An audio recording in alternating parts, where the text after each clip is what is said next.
السلام علیکم ورحمۃ اللہ وبرکاتہ۔ آج 6 رجب المرجب ہے اور اہل ہند کے لیے خصوصاً اور عالم اسلام کے لیے عموماً یادگار دن ہے۔ ہم سب کے ماوا و ملجا ہمارے آقا و مولا شہنشاہ ہندوستان سیدنا معین الدین حسن چشتی غریب نواز رضی اللہ تعالیٰ عنہ کا آج یوم وصال ہے، اور ہر ہندوستانی مسلمان جو یہاں پر رہتا ہے یا باہر رہتا ہے وہ دل میں عقیدت خواجہ اعظم کی ضرور رکھتا ہے، سوائے اس کے جس کے دل میں کینسر ہو،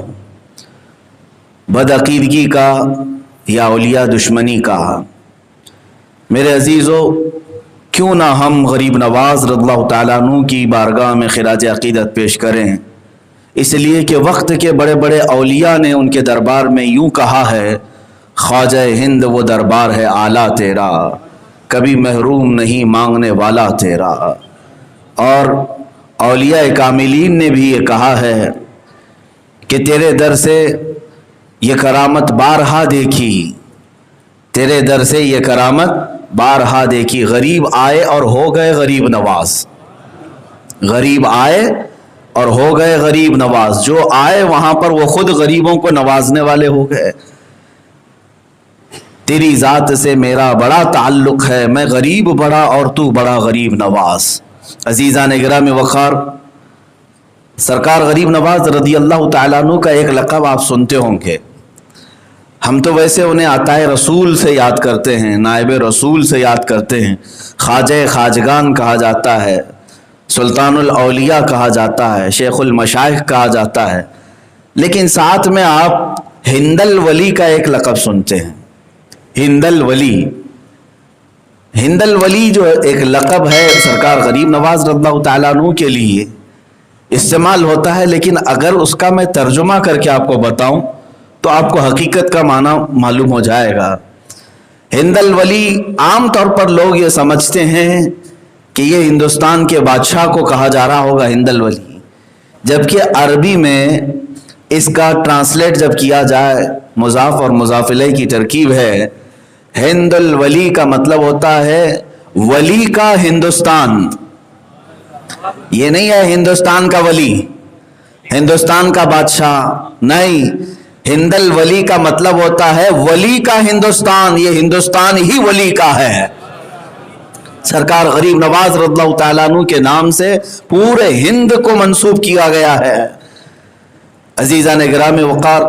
سرکار معین الدین حسن چشتی غریب نواز رضی اللہ تعالیٰ عنہ کا خاص طور پر مسلمانان ہند پر ایک بڑا احسان ہے، بڑا کرم ہے، اور آپ آئے نہیں بلکہ رسول پاک صلی اللہ تعالیٰ علیہ وسلم کی طرف سے بھیجے گئے۔ آپ کا اپنا وطن، آپ کا اپنا علاقہ سنجر جہاں پر آپ رہے، اور اس کے بعد پھر علم دین حاصل کرنے کی غرض سے جب نکلے، نیشاپور، سمرقند، بخارا، بغداد، یہ تمام علاقے ہوتے ہوئے جب آپ مکہ مکرمہ پہنچے اور پھر مدینہ رسول میں حاضر ہوئے، تو روایات یہ بتاتی ہیں کہ ایک دن بارگاہ رسول صلی اللہ تعالیٰ علیہ وسلم میں حاضری کے لیے جا رہے تھے، تو جو جالیوں کے اندر خدام خدمت کرتے ہیں ان میں سے کوئی آ کر کے پکارا، کہا روضہ رسول سے آواز آتی ہے کہ معین الدین کو بلاؤ۔ اے حاضرین، اے زائرین، تم میں سے کوئی معین الدین ہے تو آگے آ جائے،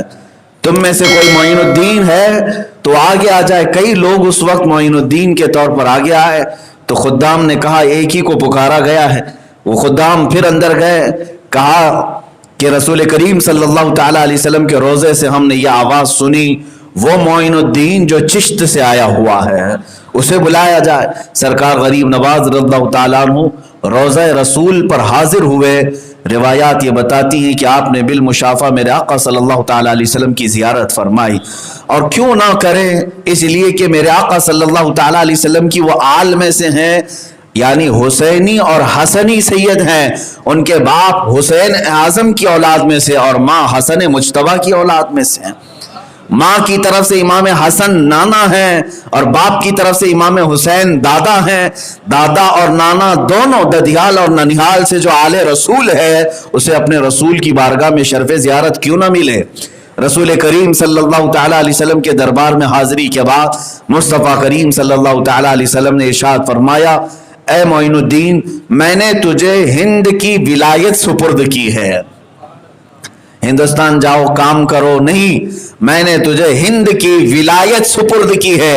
ولایت کا ایک معنی اللہ رب العزت کی دوستی ہے، ولایت کا ایک معنی، اور ایک ہے ولایت کا معنی حکومت، ایک ہے معنی حکومت، جیسے والی ہندوستان اورنگزیب عالمگیر کہا جاتا ہے، یعنی ہندوستان کا والی، ولایت کا جو رکھنے والا ہے۔ ولایت ایک معنی میں حکومت کا ہے اور ایک معنی اللہ رب العزت کی دوستی کا ہے۔ تو حضور اکرم صلی اللہ تعالیٰ علیہ وسلم کی طرف سے جب یہ اعلان ہوا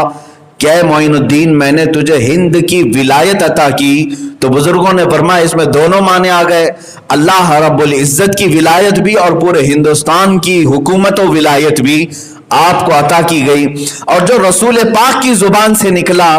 وہ ولایت چند سال کے لیے نہیں ہوتی، اسی لیے ہم دیکھ رہے ہیں 800 سال گزر گئے، اب بھی وہ ولایت باقی ہے، آج بھی وہ ولایت باقی ہے۔ مجھے بتاؤ، اجمیر معلیٰ کشاں کشاں چلے جاتے ہیں عرس غریب نواز کے موقع پر، یہ وہ لوگ ہیں جنہوں نے کبھی غریب نواز کو دیکھا ہی نہیں۔ کون ہے ہم میں سے دیکھا ہوا؟ نہ قریب کے باپ دادوں نے دیکھا، پھر بھی وہ عقیدت و محبت کہ وہاں جان نچھاور کرنے کے لیے حاضر ہیں، راستہ بھر تکلیفیں اٹھا کر کے بھی اجمیر معلیٰ پہنچتے ہیں، جس طرح سے بھی چاہے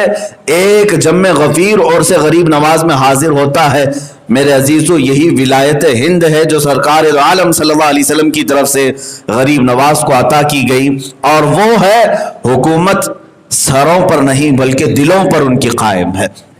میں آپ کو بتاؤں،